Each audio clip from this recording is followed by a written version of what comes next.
Proverbe 25. Voici encore des proverbes de Salomon, recueillis par les gens d'Ézéchias, roi de Juda. La gloire de Dieu, c'est de cacher les choses. La gloire des rois, c'est de sonder les choses. Les cieux dans leur hauteur, la terre dans sa profondeur, et le cœur des rois sont impénétrables. Ôte de l'argent les scories, et il en sortira un vase pour le fondeur.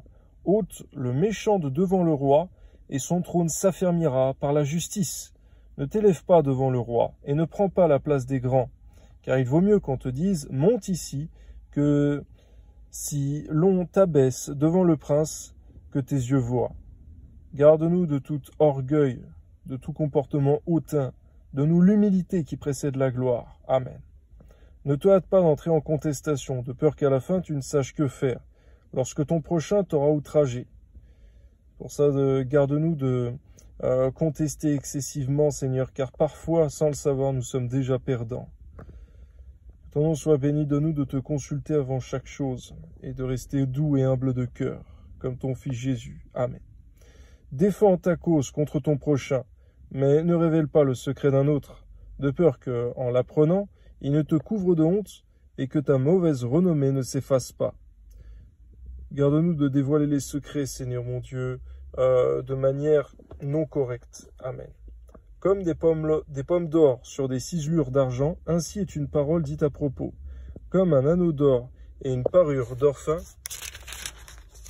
ainsi pour une oreille docile est le sage qui réprimande. Merci pour la réprimande qui vient du sage. Lorsque nous sommes ce sage qui réprimande, ou alors lorsque le sage nous réprimande nous. Donne-nous d'apprécier cela et de voir ça, Seigneur, comme quelque chose qui vient de toi. Amen. Comme la fraîcheur de la neige au temps de la moisson, ainsi est un messager fidèle pour celui qui l'envoie. Il restaure l'âme de son maître, comme des nuages et du vent sans pluie. Ainsi est un homme se glorifiant à tort de ses libéralités. Garde-nous de nous trouver comme Ézéchias après qu'il a été guéri et qui s'est glorifié de ses libéralités et qui a été puni par toi à cause de cela. Mais le problème, c'est que ses enfants aussi ont été punis à cause de son péché d'orgueil et de se glorifier de ses libéralités. Garde-nous de cela. Donne-nous d'être humbles, Seigneur, et de savoir manifester la discrétion. Amen. Par la lenteur à la colère on fléchit un prince, et une langue douce peut briser des os. Donne-nous donc, Seigneur, cette langue douce qui peut briser des os. Ta gloire, Seigneur. Amen. Si tu trouves du miel, n'en mange que ce qui te suffit, de peur que tu n'en sois rassasié et que tu ne le vomisses. C'est pourquoi garde-nous de l'excès des plaisirs. Amen. Mais rarement le pied dans la maison de ton prochain, de peur qu'il ne soit rassasié de toi et qu'il ne te haïsse. Comme une massue, une épée et une flèche aiguë, ainsi est un homme qui porte un faux témoignage contre son prochain. Comme une dent cassée et un pied, qui chancelle ainsi, et la confiance en un perfide au jour de la détresse. C'est pourquoi au jour de la détresse, garde-nous de nous confier dans le perfide, dans celui qui est méchant et mauvais. Donne-nous plutôt de nous confier dans celui qui est bon et juste. Amen. ôter son vêtement dans un jour froid, répandre du vinaigre sur du nitre, c'est dire des chansons à un cœur attristé. Seigneur, garde-nous de dire des chansons à un cœur attristé, mais de plutôt réconforter, consoler, pleurer avec celui qui pleure. Amen. Si ton ennemi a faim, donne-lui du pain à manger. S'il a soif, donne-lui de l'eau à boire. On voit que ce n'est pas seulement dans les évangiles que ce commandement nous est donné, mais aussi dans les proverbes de Salomon de l'Ancien Testament. Donne-nous donc d'autant plus forte raison d'obéir à ce commandement que de donner du pain à manger et de l'eau à boire à notre ennemi lorsqu'il a faim et soif. Amen. Car ce sont des charbons ardents que tu amasses sur sa tête, et l'Éternel te récompensera. Merci Seigneur, parce que c'est seulement l'amour de Dieu qui permet de faire ça, et non pas la mentalité du monde. Amen. Le vent du nord enfante la pluie, et la langue mystérieuse un visage irrité.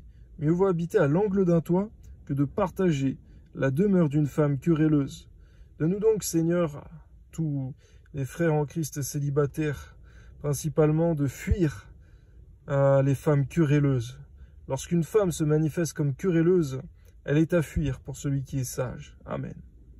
Comme de l'eau fraîche pour une personne fatiguée, ainsi est une bonne nouvelle venant d'une terre lointaine. comme une fontaine troublée et une source corrompue, ainsi est le juste qui chancelle devant le méchant. Seigneur, que jamais aucun enfant de Dieu ne puisse chanceler devant le méchant. Que la seule manière que cela se produise soit la persécution en Christ. Mais en dehors de cela, que ça n'arrive jamais. De nous ne jamais permettre cela. Car sinon, eh bien, ce n'est pas quelque chose de bon devant toi. Amen.